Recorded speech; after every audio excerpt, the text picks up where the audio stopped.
Welcome to Second Take, the show that focuses on the issues behind the news.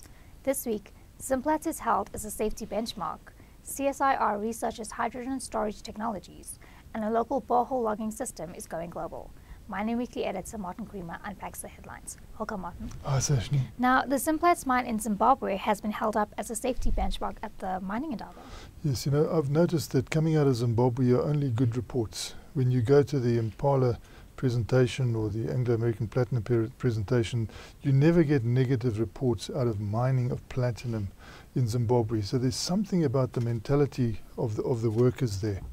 And you can see that for a prolonged period now, Zimplats, which mines platinum there, is in a different league to our platinum miners here. I mean, the mine is different, it is mechanized, but by the same token, you don't get the fatalities over a prolonged period, and you hardly get injuries over a prolonged period.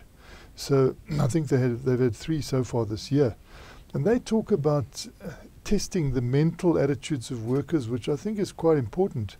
It seems to be, because it seems to work, and also giving huge honors to those people who work safely.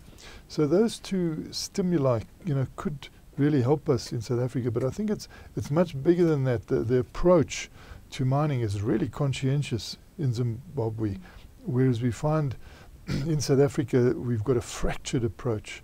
It's not a single-minded approach that we see in Zimbabwe, and I think we should look at it, study it, and see how we can get that benefit down here in South Africa.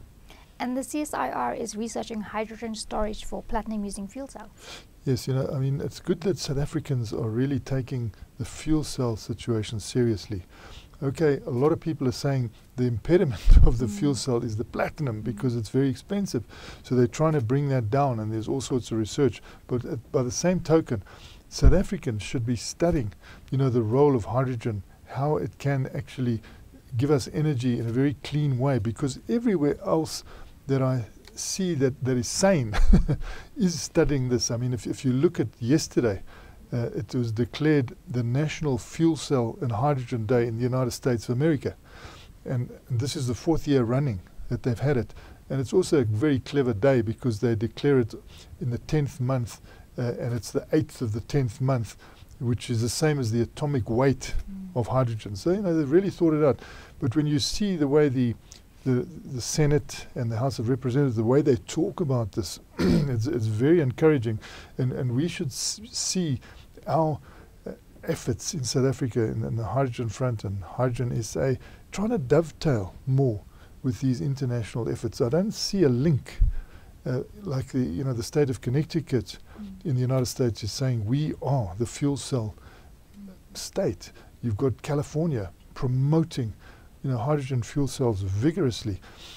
We need to link up with those people somehow. I don't know how they're going to do it. I'm sure there are ways and means, because there are associations in Washington that are doing this, and also link up with the Japanese, who are less conscious about the very high cost of platinum because their electricity costs are quite high. You know, they're used to nuclear where the capital cost is high, the operating cost isn't so high, but they want to move away from that, and they're pushing into the fuel cell area very strongly. Hydrogen fuel cells, hydrogen, the most abundant, you know, energy source on Earth.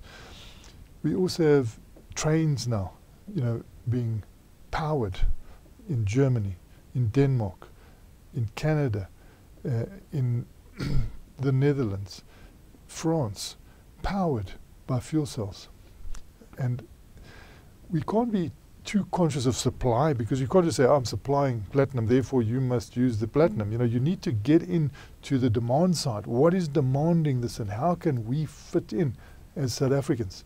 Because we see that, you know, the minister is pleading for more action on the fuel cell front, and those, and I'm talking about Gwedi Mantashe, the Mineral Resources Minister, as he spoke at the Joburg Indaba, saying, you know, let's get those fuel cells into our rural areas. They can provide clean electricity. But people are talking about clean. This is the big thing at the moment. We're still heavily on coal.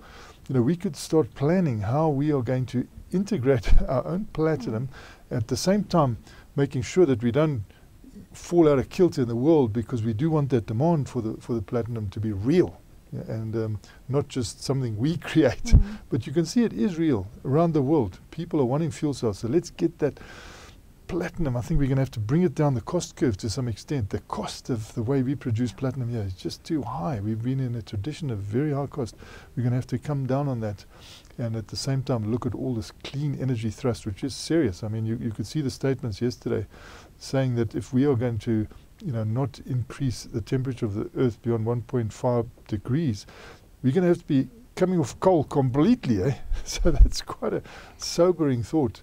Otherwise, you see what's happening in the world at the moment. There's a lot of climate change activity that's leading to flooding, and it's leading to all sorts of droughts as well. Very tough time at the moment, and this fuel cell can play a big role.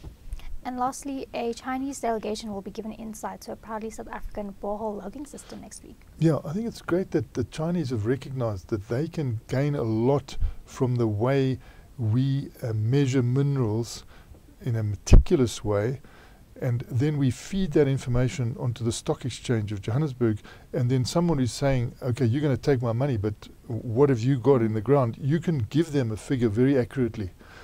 Now, we have had a bit of fraud. We had BRIEX fraud around the world, but still, by and large, the way they track these things, the systems that they've got in place in South Africa, and the liaison they got with the world body, CRISCO, is giving us good recognition. And it's fantastic that, on next Monday, a delegation of Chinese people will be between 17 and 19 people, and high-ranking people.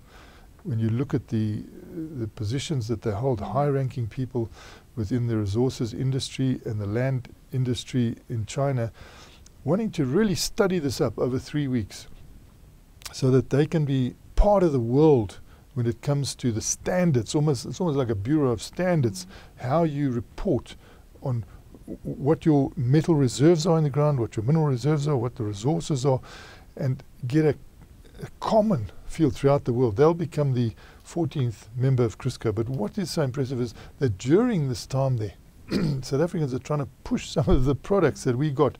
And one of the products that they're really raving about is this borehole logging system, where they say it's locally developed, homegrown, proudly South African, and they are going to display this to this Chinese delegation here, because this is about to go global as well.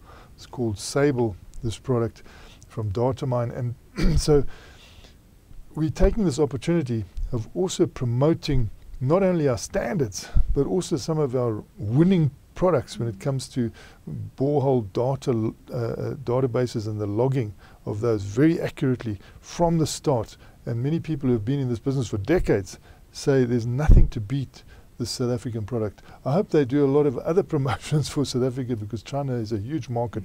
They're also trying to make sure that this is not just a single event, that it'll be a process, and they'll constantly be in touch with these people so that some good can come out of it on a broader scale. But in the meantime, I think it's a feather in South Africa's cap that they can attract this delegation to South Africa. After all, they could have gone to Canada, they could have gone to Australia, but they've come to South Africa because we've been doing this intensely. Since the early 90s, we've helped to set up the world body. Our people are also leading that world body. So it's fitting that the delegation comes to see it from South Africa's point of view. Thanks for speaking with us, Martin. It's a great pleasure, Sashni. That's it for today. Join us again next week for more news analysis on the local and global mining industries.